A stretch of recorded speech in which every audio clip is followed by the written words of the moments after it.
Welcome back to another episode here on the Hard Hustle Podcast. Our next guest says, I grew up in the crack era. My mom and grandma kept me safe, but the drug dealer at my bus stop, he protected me too. Listen, Don, what a story when we think about, I always feel that we really learn resilience from our past and the way that we grew up. You live the world, you're lived the world your girls are navigating, and now you're leading them to something bigger. What did growing up in DC during that crack era really teach you about survival, opportunity? Yeah, listen, I grew up in the 80s, and so absolutely DC was considered the drug capital and murder capital at that time. And I grew up in the projects. And one of the things that I was blessed to have was parents who, or a mother and a grandmother who made sure they understood their limitations. And they loved me enough to say, we're going to make sure she has the best of what we can provide for her. And every opportunity that came my way, they free they were like, put her in it, right? And so I had these Mhm. amazing teachers and adult women who wrapped their arms around me to make sure that I was taken care of, and that I was Yeah. mentored through that. And one of the things that I learned from that is the importance of mentoring, right? Of lifting while you climb.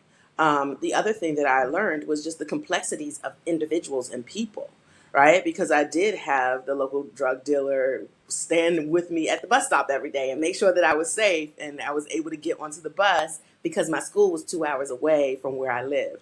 And so, I understood the complexities of people, what we do in order to survive. That's not making an excuse for the choices that he made because they weren't great choices that he made. But I also understood that no one is all bad and no one is all good. And there are reasons for how we live. And it is much deeper than something as simple as right and wrong. And so I think that has helped me Yeah. be the person that I am today, and work with the populations that I've had the opportunity and blessing to work with because I understand them from an empathetic standpoint, but I also get that this isn't about judgment. This really is about mentorship, supporting, and really trying to get at the heart of the why. Yeah. Don, I sit here and as you talk about that man, right? Obviously, while there was some bad he was doing, there was still some good in reality, making sure that a young girl like you made it to school safe, because we see what the generation looks like even now, right? All these years later and what's really happening. So that man obviously had a heart. He was kind enough to sit here and wait for you to make sure you got on this bus. And I remember my mom at 30 years old. I obviously kind of grew up with adopted, sexual abuse, all these different things, grew up with resentment. And at 30 years old, really had the conversation with my mom for the first time where I really was able to speak on how I felt, right? Not feeling seen and heard all these different things. And she said, did best with what I knew. I'm sorry. And I feel like with that gentleman, he only was doing what he knew. A lot of the times is that repeated cycle. And it takes someone like Don to come and say, hey, this is not what you need to be in. Let me give you the resources. Let me show you the way. And not that we're perfect and not that we know all the answers, but we know what it looks like to come from nothing, from a struggle, and to be where we're at today. And starting a nonprofit in itself is no easy task. Like, could we talk about, before we even get deeper into the story, starting this nonprofit? Like, where did the interest spark? Where did that come from? And some of the challenges that you've encountered actually building up this nonprofit, because people look at nonprofits and think they got it going on and all these different things. But I've also started my own nonprofit, and I know it ain't No. easy starting So, from ground zero. to be honest, I am not the founder of my organization. There was a founder who was here for 17 years, and she led the organization. She's still with us, but she no longer is involved in Empower Her. She retired. And I always say Betty Lamar is the youngest 70-year-old I know. And so she passed the nonprofit on to me. When I came into the organization is now 23 years old, but when I came into the organization, we had two employees, that includes myself. We were operating at a $300,000 budget, and we were serving 300 girls a year, partnering with four schools. And we had basically two core programs in which we did. I came in from that perspective. So it wasn't all like at the ground bottom, but I've been able to introduce various new programs to the organization and grow the organization. And basically, I did that by coming in and saying, let me take some adjust make some adjustments to the vision of the organization. We examined the mission first, and I said, okay, Mhm. the mission is great, but then let's look at the vision. And the vision needed to shift, and so I made a shift to the vision. And then I had the opportunity to talk to some of the young people that we serve and some of our community stakeholders. And from there, I decided to, and I had my own idea of where I wanted to see the organization go. Met with the board, met with Betty, and then I created a 6 year growth and expansion plan for the organization. I'm proud to say that every year we were able to double our growth as an organization, and today we operate at over 2 million. We serve over 1,000 girls a year. We've been doing that for the past 3 of the 5 years that I've been here. We partner with 13 schools, and we have 10 full time and 2 part time staff. So, and we've introduced a plethora of programming that is extremely robust. That I'm really proud of as well. Some of them are the first and only of its kind in the country, and we've been able to do that, and at the same time maintain our statistics of 100% of our middle schoolers matriculating into high school and 100% of our high schoolers graduating, but and also being accepted into college. So I want to be honest. I didn't come from the ground, the bottom up with it, but we definitely you can see where we were when I came in, 17 years in leadership, to where we are today in the past 5 years, and how we've grown. And no, it's not easy, especially in this socio-political environment. I shake in my boots every day. I'm going to be honest, and worrying where we will Mhm. be next year or tomorrow. But I think it's a lot of tenacity. It's a lot of, like, you have to bring the passion to the work.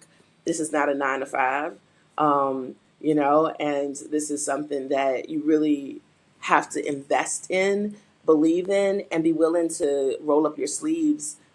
This isn't the CEO that people think of at a multi-billion-dollar company. I am rolling up my sleeves, teaching Yeah. classes, hiking with the kids, and doing all kinds of crazy things in order to make sure that this organization survives. That's it, because we can never forget why we do it, right? We do it for the kids. It's not for us. So the more that we can get in tune with them, we can implement more programs. We can get better help, better resources. And one thing I realize that is not about us in this world. It's about those that are coming after us. It's us taking all those that hurt and all those lessons that we had in life, and how do we continue to pour it back into those youth. And I love that, you had a vision. You were part of the organization. You had a vision, and very similar to what I've done. For almost 5 years ago, actually, I took over your organization in my old high school foundation. They even know this organization existed, but life just led me to always want to get back. And I was just mentoring at the school. Then I found out there's a foundation that existed for 30 years. I'm like, what? But seeing that, yeah, the vision, the mission. They just needed, I guess, a little bit of youth within this organization. And when I took it over, kind of similar to what you're doing, the rebranding, the restructure, the seeing it from a different perspective, allowing them to understand that we have to be storytellers. We all have a story. We got to make sure we're telling that story, make sure that we're accumulating data that also backs up the fund that we're trying to ask for. So I love, Don, that you just never given up. And this work that we do, I always say, is not about the paycheck. It's truly about the purpose that lives within us. Sometimes I can imagine, Don, you don't even know why you do it, but it's in your heart to do it, right? Am I right or am I wrong here? No, I mean, listen, I know why I do it every day, but I will say that there's always days when I'm like, am I the right person for this? I don't know if I can keep doing this. This is tough. And then, and because it's tough. This work is not a joke. That imposter And syndrome, then, man. something really awesome happens. I get a call about, a kid calls me, or I get a call about a special grant that we got or something of that sort. And I'm like, that's why we do it. Right. And so, I allow God to continue to lead me on this journey and in this path. Yeah. My job is to just listen and follow through with what he says to do. I love it, and clearly amazing. 5 years of growth. That's amazing. But I want to kind of go back a little bit as well, because not only we talk about you growing up in DC in that crack era, but you've also went to a school that taught you a lot, Ellington School of the Arts, that really changed your trajectory of the mind and the way that you see things. Can we kind of talk about that a little bit? Yes, I am a proud graduate of Duke Ellington School of the Arts in Washington, D.C. In my opinion, it is the best art school in the country. But we have some illustrious alumni, including Dave Chappelle, who graduated from the school. And it's a school of the arts. And so when I went to school, things have changed throughout the years. But when I went to school, there was the school day was from 8:30 to 5 o'clock every day. So that was our regular school day. And then you had after school, right? And so you had your academics from 8:30 until Wow. 2, and then from 2 to 5 was your arts. That was every day. And then after that, if you were in a play, you had to rehearse for the play, or you had to do whatever it was. And so sometimes I didn't get home until 9, 10, even midnight. And so, yes. And so it was like, I was like a working woman, right? At like 14. So, it's always funny because my high school Yeah, experience is very facts. different than my friends. And so I would come home, and because it took me forever to get home, because, with the buses and the trains, that I would get home and I would hear my grandmother and mom would be already in bed, and they'd be like, "Dawn, is that you? Yes. All right, your food is in the oven, warm, on a slow warm, your dinner, right?" And so I was like the working woman in the house. But what it did was it really taught me that the world was bigger I than can't. the few blocks in which I lived. It taught me about the art of the possible, which is one of my favorite things to say. And I learned that at Duke Ellington. I learned that I was bigger than the where I lived, and that didn't define me. That my talent was going to take me far. I got to be in a space where I got to be around black and brown girls every day, and boys who had big dreams and big aspirations, and we had these adults that were supporting us and nurturing us through that. And I also learned about hard work because it was not easy in that school. And I can tell you that, the principal the first day said, "Look to your right and look to your left. One of you is not going to be here." And it Mhm. was true. At the end, both of the people on my right and left weren't there. I was, and so it was a small school, a beautiful school. We had the opportunity to do incredible things. I thought everybody went to the White House multiple times a year. I didn't realize that that was something that I just got to do. I thought everyone had, Hillary Clinton as their keynote speaker at their high school graduation. Like, these are things that I thought were like the norm, because of the fact that we got to perform at the White House all the time. I had a press pass and could go anytime and, Wow. Yeah. cover stories there. I studied acting as well as journalism at the school. And so, I had the opportunity to be quite creative and to do these things that, I got to take classes at the Shakespeare Theater in Washington, D.C., and at the Arena Stage, things that young people typically don't get the opportunity to do, especially kids who come from the income bracket that came from. But I just never even thought about the fact that my income bracket was what it was, because they opened this beautiful world for me. If the Heart and Hustle podcast has ever sparked any idea or made you think differently, do us a favor. Make sure to guys share this, post it on LinkedIn, or even text that nonprofit friend that you just have. Whatever works, this is what keeps the conversation going and allows us to just grow this community together. Seriously, we appreciate you. I'm a little jealous. I'm not even gonna lie to you. I mean, I'm a theater kid myself, and those experiences that you're talking about, I didn't have any of those. Okay, I mean, we went to district and we were performing in front of each other, so we were doing.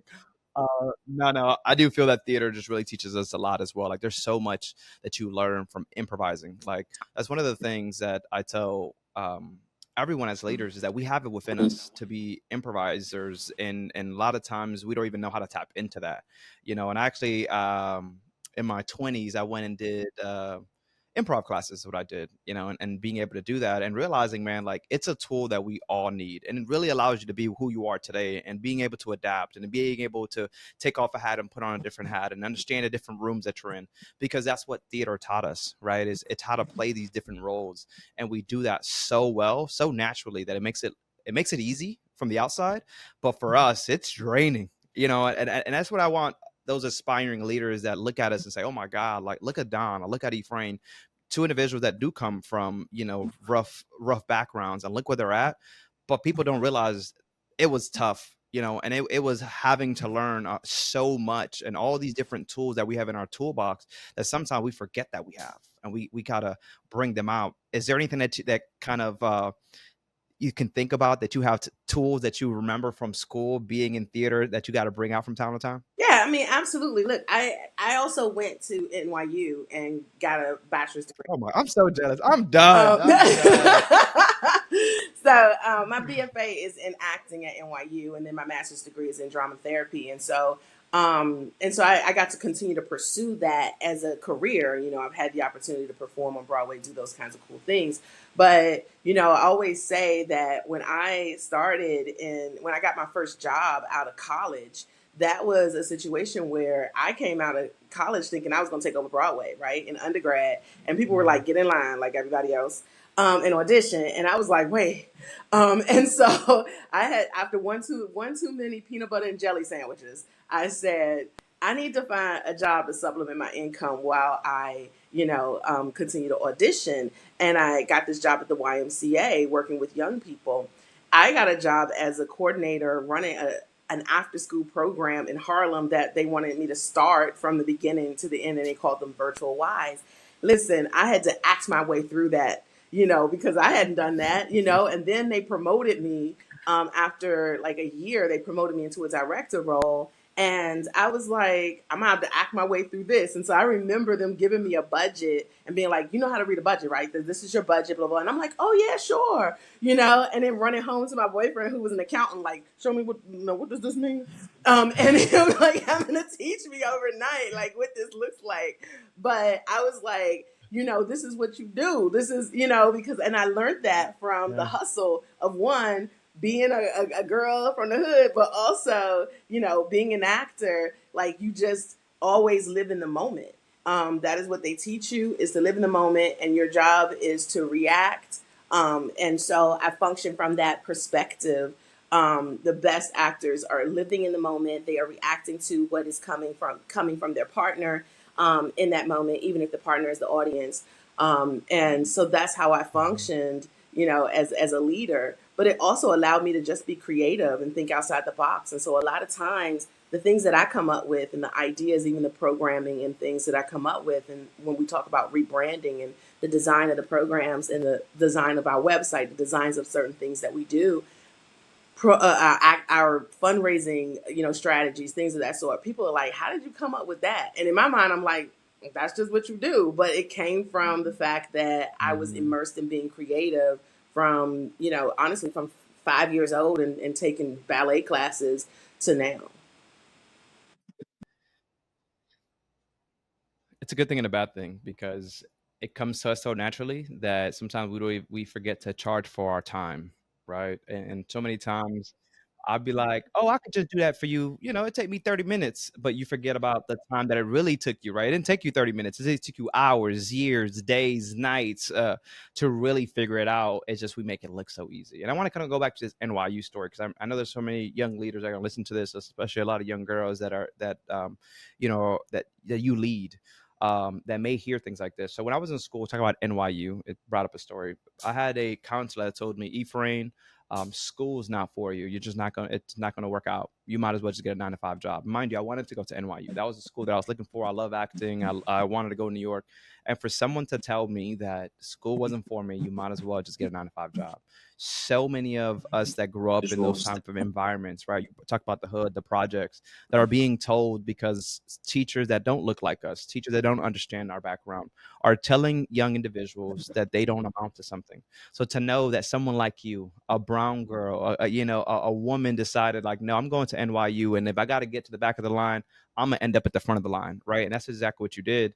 And now you're running programs that you're rewriting what's possible for Black and brown girls in the South LA area.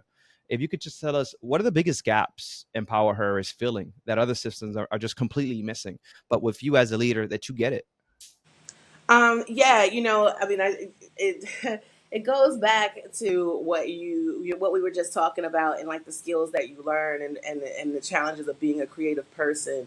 Someone had to sit me down the other day. I was like really frustrated about getting a no on something that I was like, they just don't get it. Like they don't get what we do. They don't get like how this falls into this programming. And the person said to me, Dawn, are you think, two steps ahead of everyone else a lot of times. And so you're asking people to catch up to you. You are operating at 10 all the time. Other people's 10 is your like 6, right? And Mhm. you got to slow down sometimes, but you also have to be able to not stand your ground at times and not slow down, but all understand that you are Yeah. ahead of the curve.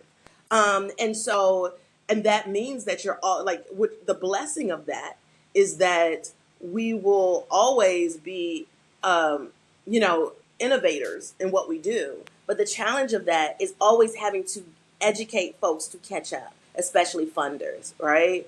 And that can sometimes be that can be a challenge. That can be a huge challenge. And so I think for me, that's one of the biggest things that I feel like Empower Her gets. We also walk our talk Mhm. every day.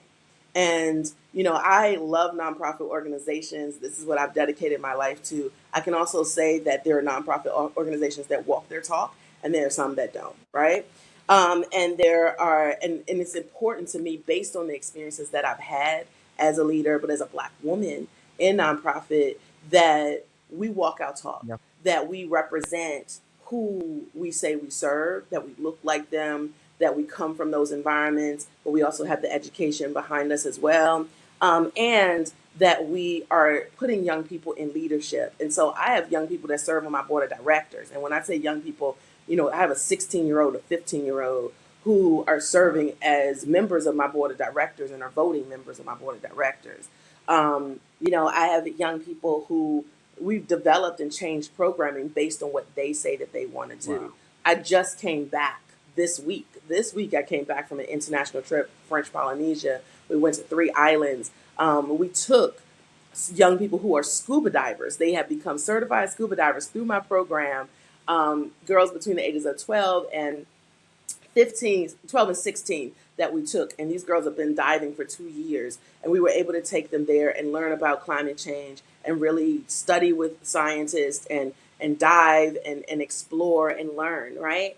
And school and snorkel and really just learn about the ecosystems on an international scale so that they can be good global citizens. But also, I want them to be the next generation of STEAM leaders, and I want them to be socially conscious STEAM leaders in the world, Mhm. who have healed from trauma and who are financially literate and socially emotionally developed and intelligent. And so that's what our programming does. That's all that we do and what it looks like. And so we bring all of those sort of components together, that mental health with the STEM education, with the college and career readiness. Like we bring all of those things together for our young people. It's sometimes difficult because others don't get that. They don't get like what it looks like to be well rounded. They don't understand what it means to have young people serve in real leadership Mhm. roles where they have say in how things function. My kids actually, when I came into my organization, I was like, well, we can't hire program staff without them being involved in that process. So they have veto power. So we present every employee who applies in front of them if they're going to work in programs direct service with the young people. And if the girls say no, no matter how much we love them, we have to say okay. Then it's a no. It's an automatic no. They don't have the final decision making in the hiring because there's a lot that goes into that. But if they say no, then they have the no. They have the power of the no. And that is uniquely different, you know. And there are Yeah. times when my board is like, "You sure you want to give them that power?" And I'm like, "Absolutely," because ultimately, I believe that people, and this is so important to me. I hate when I hear people say that I'm a voice for the voiceless. I'm like, no, you're not. That is ego based. Shut up and give the mic to those folks. Nobody is voiceless in the world. So I'm all about giving the mic over so that people can speak for themselves, but and also letting folks direct me as to where to go. Because yes, I come from the same environments, but I'm Mhm. not a 15-year-old teen girl, black and brown girl anymore. That's not who I am anymore, right? I live a different life now. And so in order to stay in touch with that, I have to let them guide me and tell me where we're going. That's deep. I ain't gonna lie to you. I'm sitting here like, you know what? We don't have any young like. I'm the president of the Edgewater High School Foundation. This is a whole high school. Why do we not give a seat to someone that is, as you mentioned, in the school? Because they know every single day what the hell is going on in the school, right? They know what's going on in that mind of a 15, 16-year-old. I mean, to be quite frank, life was so bad for me that I can't remember those parts of my life. So as you mentioned, going back and I love that you're giving them experiences and showing them something outside their backyard. Because I had that same opportunity when I was 18 years old to go to San Francisco and leave the hood and see something greater, bigger, beautiful. And what you're doing, I'm always a big believer. Like right now with the school, we probably hand out like $500 scholarships. And I'm like, yeah, we can spend $500 to really bring a great speaker and have hundreds of kids in a room. Because I'm a big believer that one experience, one Yeah. story, one person that may look like you, sound like you, gives you that gem, that power, you're running with it. And it's really similar to what you're doing is that you're not just handing them a mic, you're also handing them the pen. Am I correct? You're letting them tell their story. Ideally, so, as you mentioned, it's not about being the voice for the voiceless, but allowing these young individuals that are ready to tell the story, give them the mic, give them the pen to start to create. How do you teach young women to actually navigate the system that we're not built for them? Yeah. That's part of the curriculum. When I came into the organization, I was like, we got to redesign this curriculum because if we can't talk about breaking ceilings and not teach them the realities that come with that because a lot of our young people are going to be the first. They're going to be the first Black woman, the first Latina woman in these roles, right? The first woman in these roles. And that's just the truth. And so, in that, I know the trauma that comes with that. And it is one of the things that Mhm. we fail at, I think, as leaders Yeah. and as adults, is often telling the truth to young people, right? And making sure that they are fully equipped. And so for me, it was very important that that become a part of the curriculum. How to navigate microaggressions in the workplace, how to navigate mansplaining, and to talk about how to navigate that in the classroom as well as in the workplace because they're dealing with it in the schools too. And so that is actually a part of the curriculum. We have those frank and honest and open conversations with them. We teach them skills around that. That's where the social emotional development comes in, and the social emotional learning. We bring in, speakers who talk about being the first in their roles and what they have dealt with. And sometimes in the beginning, the women were like, "Wait, you want me to actually tell them about like experiencing racism? You want me to actually tell?" And I'm like, "Yeah."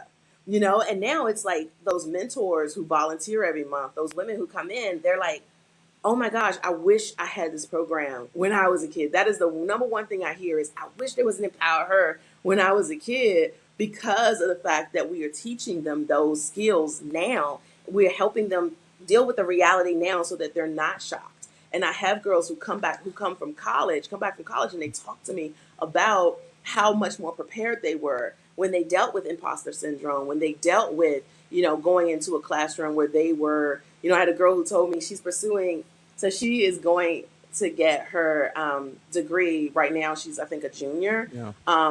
Yeah, it's her junior year or senior. Actually, no, she just started her senior year. Her senior year, and she's studying aeronautical engineering. Black girl from like Compton, right? I love it. And this was a young person who didn't even want to be in our program. She came in our program in the seventh grade. They put her in a program. The school put her in the program, and she was like, "I don't want to be in that program."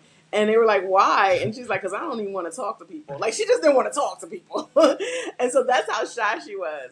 But by the time she finished our program in the 12th grade, because we start with them from the 7th to the 12th grade, she was speaking in front of like hundreds and thousands of people in on stages, right? Because of what we taught her. Well, she went on to go to college. We were able to give her a $5,000 scholarship in order to go to college and study this. And she came back and spoke at one of the at our scholarship ceremony for the Wow. next generation of girls. And she said, when I got into this room, I was like, her classroom, she was like, well, I'm the only Black woman in here studying this. And everybody in here is talking about how they've been a pilot since they were 12 and how they're vacationing in all these places. And she was like, what? All this privilege in this room. And she felt like instead of her saying, I don't fit in, she reminded herself that she was an Empower Her girl. And she said, well, then I'm going to have to pursue my pilot's license. And so she decided to start doing that, right? And so she was like, "How can you help me do that? Do you know somebody who can direct me?" You know, and I was like, "I do. I know a pilot who is willing to talk with you, right?" And so, you know, I have girls all the time who go Yeah, through these I love that. amazing challenges that are appalling. Like you said, you had a teacher who said this wasn't for you. You'd be surprised how many kids get into college, some of the best universities in this country that are EmpowHer Institute girls who are told this major is probably too difficult for you. Maybe find something else, right? Before they even like start classes, right, from their advisors, because people don't believe in them simply because they're women, simply because they're black and brown girls in the Mhm. world, right? And so to simply because of the tax bracket they came from. And so I love that when they call me and they go, "I need a pep talk. I just need you to remind me I'm an empower her girl," right? And I'm like, "You are an empower her girl. You don't take no. You know how to advocate for yourself." You know what I mean? And so we have those conversations, but they know to go back to the resources that will support them, that will help them. They know what it means to find mentors. They are very demanding about doing find me a mentor that looks like this and does this for a living. I'm like, oh my God, this is not easy, but we do. And you know, they learn how to advocate for themselves, and it's beautiful to watch. I always say my girls come in with a whisper and they leave with a roar. It's so good. I love that you're in it. You can tell definitely the passion and the excitement for it. And sometimes, like you just mentioned, we just do it. We just love it. Do we do we sacrifice a lot? 100%. You know, we could sacrifice the big paychecks, but it's not about the big paychecks. We talked about that, right? It's truly being able to see these young girls go and live a life that they never even imagined because they had Empower Her behind them, because someone poured into them. You know, we need it. We need to continue to pour into these young kids, because no matter where you grow up, I love that you're taking these girls from Compton. People know Compton and automatically be like, "You're from Compton?" But that doesn't mean that we don't have amazing people that come out of Compton, right? There's always that stigma on like, oh, there's people from Compton, yeah, they bad people. But no, look what the hell is going on with Empower Her, and what she's been able to do with some of these young girls, all because they see someone that looks like them, that understands them. And when we talk about those teachers, the reason that, it could definitely be the stigma of the color or your, tax bracket. But I think sometimes, at least for me, it was that I wasn't the best kid at school. I was always getting in trouble, but that was me come on damn near crying out for help. And instead of them actually helping, right, seeing that I needed help, they just automatically just, this is a bad kid. He's always in trouble. He's always doing X, Y, Z. But in reality, I'm at home. I feel unheard. I feel unseen. I'm being sexually abused. I'm adopted. I'm hearing I was adopted for the money, picked up off the streets. What do you expect me to go to school and do? Sit here like, my hands crossed and just learn? No, I'm trying to navigate this life and all these voices in my head. People like you matter so much. Representation matters, which is why I love when I do see a woman of color on the screen, because it doesn't happen often. And I've spoken to hundreds, I've done hundreds of podcasts, and I tell you it's a very small percentage of what one woman that are lead our organization, but also a woman of color that's leading an organization. That's so passionate, because Dawn, I can imagine you could be making some good money, but you decided it's not about me. It's about what I do while I'm here. God has given me a gift, a voice. Dawn, I think one of the best things that I've learned in the last 5 years, that God gives us tools. And what are those tools? And to me, is my voice. And I think for you, it is your voice. It is you being so proud and loud for who you are, and making sure that it's not just you telling your story, but telling the stories of others, right? That's so big. And you bring that even to the fundraising part of it. You're storytelling, right? That's part of acting. When we talk about acting, go back to the storytelling, something that we picked up. You flip the script of it. Tell us about it, how you go and you start to raise funds. Can you talk a little bit different? People just doing the same old every single year. You broke that cycle. What does it look like? Yeah, listen, fundraising is, something that I was blessed to learn very early. You can't be working as a director in the YMCA and not learn about fundraising, because one thing the YMCA does extremely well is they know how to bring in the money, right? So, and that's how I started my career in New York. But I've had the opportunity to fundraise for multiple organizations. And I think with this organization, because I am so passionate about the work, I've been able to take those skills and sort of run with them. We are, I believe in the power of storytelling. I believe in the power of being honest. I also believe that not every dollar is a good dollar, right, to take. And so I'm not going to mission drift in order to be able to, take the dollars in. And I also believe in not exploiting my young people in order to get a dollar. So, they are involved in the Mhm. fundraising. They tell their stories, they speak to funders, but I won't let them be exploited, right? And that's important as well, because you have to have some kind of values with you, and standards and boundaries. But, for me, this is not easy. Fundraising is not easy there, especially in LA. We have more nonprofits per square mile than most, if not all, other major cities in this country. And so the competition, I always like to call it co-opetition, truly exist, right? And so, everybody wants to serve. Everybody wants to start a nonprofit working with kids. Half of them don't have the experience to do so or the knowledge base, but they get a grant and then they're running with it. And so it's definitely not an easy thing to navigate, especially now where we are an organization that grew because I write grants and I write really great grants from a government perspective. And so we've gotten several government grants. And now we're in a time when dollars are being cut. And so I've had to look and be really conscientious about what does that mean for my organization and what do I need to cut and what do I have to take away, which is hurtful to know that I have to do, but I have to look at the sustainability. I've also been able to be honest with, funders and foundations. I remember a foundation calling me and saying, "Hey, we're going to give you $100,000 grant." And I was like, "Thank you so much. This is Mhm. amazing. We really need this. But let me tell you what 500,000 would do." Right? And having that conversation. And I remember her being like, "Well, we've never given that large of a grant before. I really think you should ask for 100,000." I'm like, "But talk to me about what your funding priorities are." And when she told me, I was like, "Well, we hit on all of those. So instead of you looking for a whole bunch of people, how about you just invest here? You still gonna hit the same number of kids and you're gonna make a bigger impact." And that's the story you really want to tell, right? And so at the end, she ended up, she said, "Well, I got to bring in my president for this." And I'm like, "Okay, let's have a conversation." Guess what? I got a $500,000 grant, right, from those folks, right?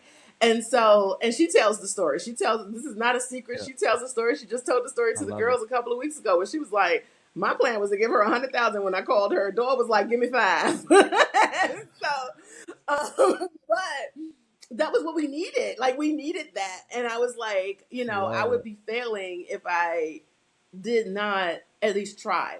And I think the biggest thing is being able to ask the question, to ask what you need and what you want, but also not stopping at Let's go. not coming from a place of gratitude. Because honestly, I Yeah. always look at funders as, one is the tax write off for you. Two, so you get something out of it. Two, three, my job is not to make you feel good. My job is to help you impact the world, invest your dollars in a way that impacts the world in a positive way, right? And then three, and I want you to be happy at the end of the day and feel good about what you've done.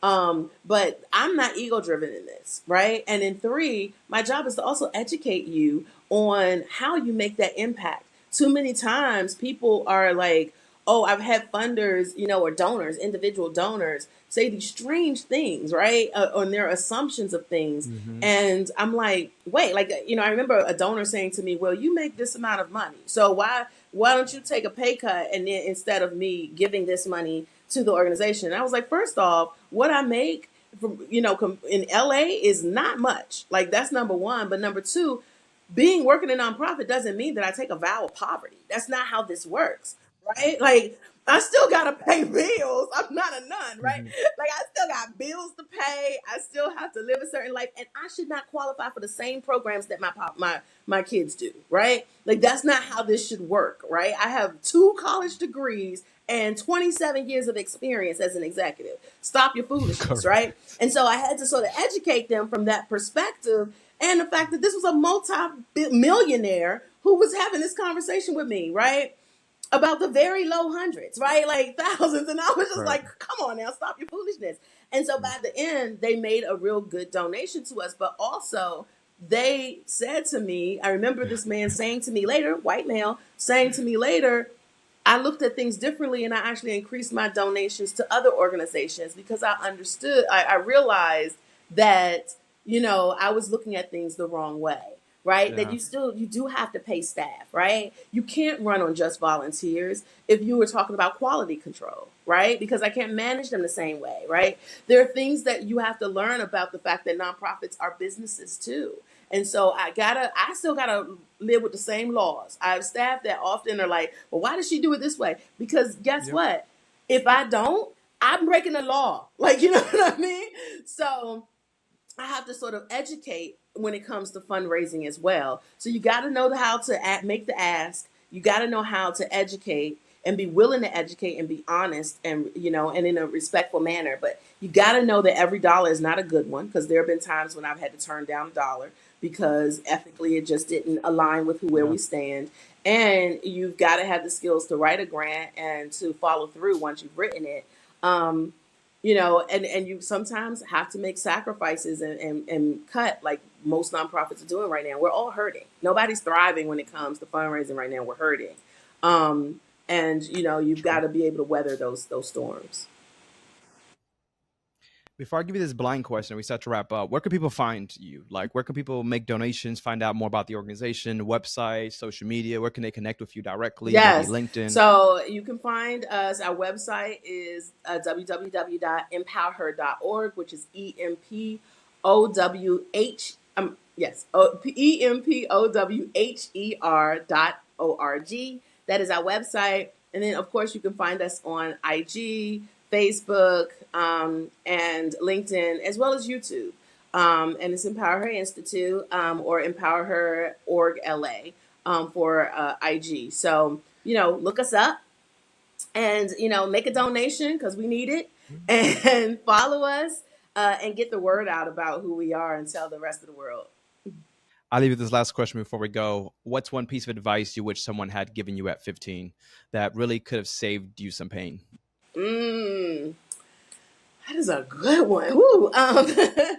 You know what? I wish someone had told me every every challenge that I've faced, every assault that I experienced was not my fault. That was not going to be simply about me. I spent a lot of time trying to figure out how to fix myself, how to fit into these boxes, these tight little boxes that people wanted me in, how to not be aggressive, which, I can't stand when we call Black women aggressive. We got to stop doing that. Um, and what I learned from that, now I look back after talking to other women and having the experiences that I've had, that a lot of that was their stuff. It wasn't mine. And so there was a Mhm. lot of abuse that I caused for myself, Mhm. trying to fit into these boxes and cut off limbs to get into these boxes, right? And contort Mhm. myself in order to do that. Mhm. That was really about somebody else and their stuff and their biases, that had nothing to do with me. And so, if I could tell myself anything, it would be to take the time, take the moment to ask, is this my stuff or is it theirs? Before moving forward and trying to please everyone and everything. What a good conversation, Don. I know we can do this for long. We're both storytellers. We're both talkers, clearly. But I appreciate you. I appreciate the time that you had here. And I hope that leaders that are aspiring to be leaders, what I love that you mentioned is that you're helping those leaders get to understand what the nonprofit world really does. I don't think we talk about it enough at the high school level. We don't, we tell them to go become basketball players or, all these different professions. But really, there's so much work to be done in the nonprofit world. And I'm happy that you're in it and that you're also bringing people along on the ride, because truly when you get to fill your cup by the work that we do, no money, no, you can't put a price tag on the work that we do. So I thank you for being so honest, being so real. And if you guys are still watching, make sure that you guys do like and subscribe. But my name's Ephraim, this is Don, and we'll catch you guys on the next episode. Latest.